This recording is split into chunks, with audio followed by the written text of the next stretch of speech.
Hey folks, we're going to talk about the Rock Island Armory XTM-22. This is a 22 Magnum 1911 style handgun. Here we go, that's what she looks like. All right, made in the Philippines. On this little gun we have, this is a metal frame, all steel gun. It has the same weight pretty much as a full-size 5-inch barrel 45 1911. And a lot of the controls are identical to a full-size 45, but I'm going to show you a couple of differences in this one, and we'll go over a little bit about how to take it down and clean it for you. All right, but right to start off with, it's just like any other 1911, where we double check to make sure the chamber is empty. All right, we have our slide stop lever. We have our safety, as in any other 1911 style would be. We also have our dovetail grip safety. And with this one we have also an adjustable trigger. Has a little bit of a small set screw into the trigger, gives you a little bit of over travel adjustment on it. And as same as any other 1911, you have your grip safety. If you do not have the grip safety compressed, it will not fire. And this being rim fire, I don't want to slam fire the gun with no ammo in it, so we're going to do a trigger pull test in a little bit, and we'll put a blank ammo in it. But anyhow, this gun has adjustable rear sight for windage and elevation, and your red fiber optic sight for the front sight. Works real well for a target gun. Great little gun for practicing with your 1911 without having to spend as much money for ammo. And we're going to go out and shoot it in a little while too, and see how that works out. I think it's going to be a fun piece to shoot. So anyway, to take it down, we've got our magazine out. All right, we'll pull our slide back, lock it back. And with this gun, we have to, let me see here, we have to get our slide notch in line with the takedown pin, just like you would on any other 1911. If you look real close, you'll see, let's see if I can show it, maybe point it this way, old trusty brass punch. We have a small notch in the bottom of the frame, like you would have with any 1911 style firearm. So we're going to light up that notch with our takedown lever, and we'll get it just right. We're able to push that pin out, and here we go.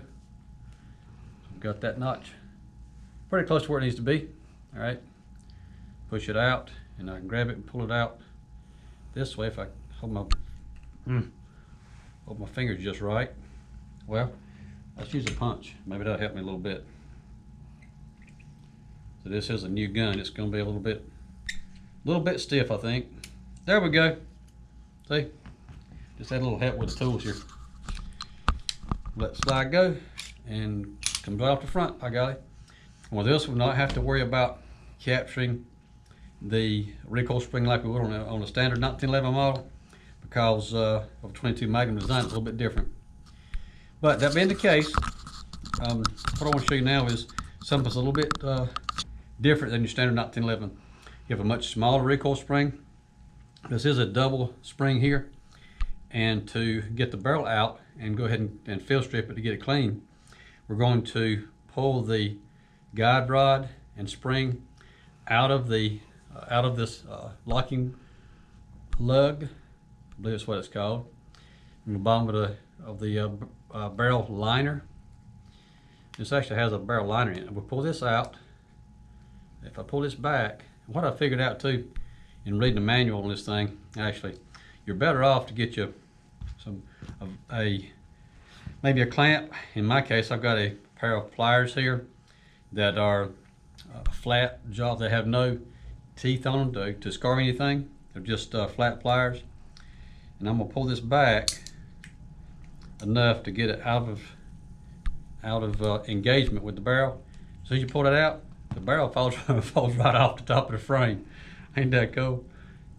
You take your spring off, and the barrel will just fall right out the top of you. Have it upside down. And then we can take our spring out, and there's your recoil spring and guide rod. All right. So now I told you this has a liner on the barrel. So if we have an outer shell on the barrel, and this is your inner barrel, this is actually the barrel of the firearm. And be careful when you take this thing apart. if you notice, and here right here, I've already shown it. This one, there's already a little pin that's come out of place already. But this has a little, whoop, there it goes, a real little, little bitty, if I can get it here where you can see it, maybe. All right, this is a plunger that fits into the spring inside your barrel liner. There is a spring inside the very bottom edge of the barrel liner that helps the barrel itself move back and forth when it needs to, because it actually helps kick out the shell, as far as I can tell anyways. But it also, and also I'm not sure exactly what that's doing, but I do know that if you're not careful when you take the liner out, you will lose that little plunger. So far, from what I've seen in dealing with these guns, the little spring stays in the pocket pretty much, but that plunger will fall out on you, so be careful. Watch out for that one. All right. With that being done, now we're going to do as we always do. We're going to take some solvent and go through the center of our barrel, let it soak for a few minutes, and we'll come back with a clean dry cloth and follow it up with a little bit of lightweight oil. And that being the case, you consider the fact that the liner moves inside the barrel, so you want to put a little bit of light lubrication also on your barrel itself, and then run a cloth through the barrel liner so that you keep the crud out of it and keep the dirt from grinding and wearing out your barrel any further than necessary. And we'll go back with that, clean it out with a dry patch and a little lightweight oil film to finish up the job. All right. And we're going to put that plunger back in a minute. Let's go ahead and look at the rest of the gun here. Okay, now we have our slide, and you notice it's very similar in design to the full-size 1911. However, the whole top of it is open. The barrel just lays in here, and the spring, a guide rod, is actually what holds the barrel in place once it's locked in. That's a very neat design. And as with any other rim fire especially, want to be careful about cleaning out the crud that might accumulate on the face of the bolt here, where the head of your cartridge sits. Make sure you keep that clean. Also, want to clean out the tracks, and with any solvent, clean that up, wipe it off with a dry patch, and come back with a little bit of lightweight lubrication on that too. Okay. Same thing we do with any other 1911 style firearm. And then going on to our frame, we're going to do the same thing here as far as cleaning the tracks. Get all the crud off of them, wipe off your solvent off, and then come back with a little bit of lightweight lubricant on that also. And with this gun too, as it's same just like any other 1911 as far as I can tell, your trigger mechanism inside the frame is pretty much the same. So you have your leaf spring inside, hammer spring, all works in the same way as any other 1911 does. And that's something that's probably, for most folks, you wouldn't want to go any further than this, but you could drop this into an ultrasonic tank if you had to take the grip off of it, is what I would do. Otherwise, completely strip it down and get all your parts out occasionally, clean them up, a little bit of lightweight oil, and put it back together. All right, and if that's something you're not comfortable with, visit your local gun shop, have those guys do it for you. Because there are some very small parts inside your framework inside as far as the hammer sear and trigger sear that need to be kept clean. All right, and with that, let's stick it back together now. Now, we said pay attention to the plunger that is going to be inside your barrel liner. A little bitty plunger here goes back in that hole, and that can be a little bit aggravating to get back in just right, but we'll get it in there. There we go. See, drop down the hole. I want to put my barrel back in place.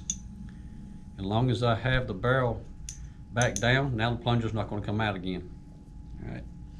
And now, that being the case, lay my barrel back into the top of the slide, drop it right down in here, and I have to make sure that it's turned exactly perpendicular, all right, with your 90 degrees with your frame of your barrel, or with your slide rather, to make sure it sits in there correctly. Because if you don't, it's going to have a hard time getting it back in. All right, now that's the case. Now we're going to push our guide rod. You know what? I did something wrong myself, just that quick. So I haven't done a whole lot of work with these guns. What I figured out is I need to put the guide rod back in first, actually. So we're gonna put the guide rod back in. It works a little bit easier this way. And my pliers come in handy also in doing this. So I push my guide rod back in. I'll push it all the way forward. Let the guide rod stick out the front of your slide. And we'll take the pliers, just pinch the guide rod so it does not go back in. And here again, I'm using pliers that do not have teeth on them, so it's not going to mark anything. And you may want to even opt for trying to find some pliers with a plastic jaw. Will make it easier. All right, now we're going to lay our frame on top of the barrel, actually. Let's scoot it back a little bit. And when I get the barrel in line with the frame, have it bottomed out, now I can let go of my guide rod and ease it right into the hole for the barrel. There we go. A little bit more of a manipulation than some firearms are, but it's not impossible. You just need to, I suggest that you get you a decent pair of pliers or some sort of clamp to be able to hold the guide rod, because honestly it does make it a lot easier. I've tried this with my fingers, and maybe somebody that has stronger hands than me might have a better time with it, but it can be a little bit of a challenge to get that back in place. All right. Anyway, there you go. And with that, we've got our slide back together. We've cleaned up everything. We've got a little bit of lubrication back on it. So now I'm going to do is line up my track, put the slide back on, bring it back to where let me mention this first, show you, so you don't get confused. When you bring it back onto the frame rail, when you put your takedown pin back in, make sure that you have the hole on the bottom of the barrel lug in line with the hole on the frame. So pay attention as it slides back that you get those holes lined up just right. You can see straight through. All right, you maybe can see that with the camera. Anyway, we got that in there. We'll put our takedown pin back in the hole to hold that in place. And with our detent for the takedown lever or takedown pin, we'll have to depress that just a little bit to get it started, so the spring will hold our takedown pin in place. Push that a little bit. Here we go. Now I've got it lined up. Okay, now it's straight. Now we're going to pull the slide back until we get the latch lined up with the takedown pin, the arch on the takedown pin, and it snaps right back in place. All right. So how about that? That's cool. That's how we take her apart. Now, and just so you know too, I want to pay attention to this too, because this gun does not stay open on the last shot. You can put the magazine back in it, and we have an empty magazine here. Slide the magazine back in. You pull the gun back, it will not stay up on the last shot, just to be aware of that for this particular firearm. So make sure you count your shots, and if you can't pay attention to that, but you can push your lever up and lock the slide back. Well, what I'm going to do now is I have a little dummy round. I'm going to place it in the chamber so we can do our trigger pull test. Alrighty. And before we do that, I'm going to make sure that my safeties work also. Since I've taken it apart, we've cleaned it, we'll put it back together. Alright, now with my manual safety in the up position, as with any other 1911 also, this manual safety will not operate unless the hammer is pulled back. So now we are in the cocked and locked position. Alright, hammer's cocked, safety is locked in the on position, and the gun will not fire. We depress our safety lever on the grip, gun still does not fire. Okay, we're going to push our safety lever down, and now we'll do our trigger pull test. Making sure that we have our grip tab pushed down, hold the gun solid, and let's see what kind of trigger pull we get here. Ooh, that's pretty sweet. 3 pounds. Yeah, isn't that amazing? I think that's really good. I'm real surprised actually. I was expecting maybe 4 better. And the trigger, the adjustment on this take up, very little movement That's sweet. I like that. Yes, that's gonna be a nice target gun. I do believe I'm gonna enjoy shooting this. So anyway, with that being said, let's head out to the range and give her a try, see what happens. Okay, folks, we're at the range now with our little Rock Island. What was this? Lost where was that? XTM-22, 22 Magnum. All right, handgun, and we're gonna give it a shot. I loaded some CCI ammo in here. We'll give it a shot and see what happens. All right, here we go. We're live now.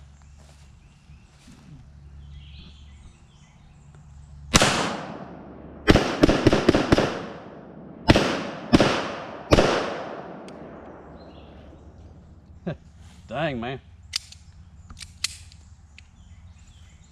That's pretty cool. Worked out really nice. You see that it fired just like it's supposed to, pretty quickly. And keep in mind, on your last round, it does not hold the slot open, so you won't have an issue with that if you're used to that kind of thing. But anyway, almost negligent recoil as far as that goes. It's such a heavy frame gun with a 22 rim fire. You don't even, as far as recoil goes, nothing to be concerned about at all.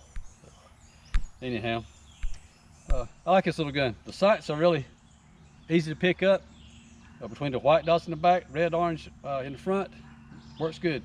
I like this little thing. I would suggest seriously considering this gun. If you're one of those guys that shoots 1911s a lot, I think you'd like this one. So thanks for watching.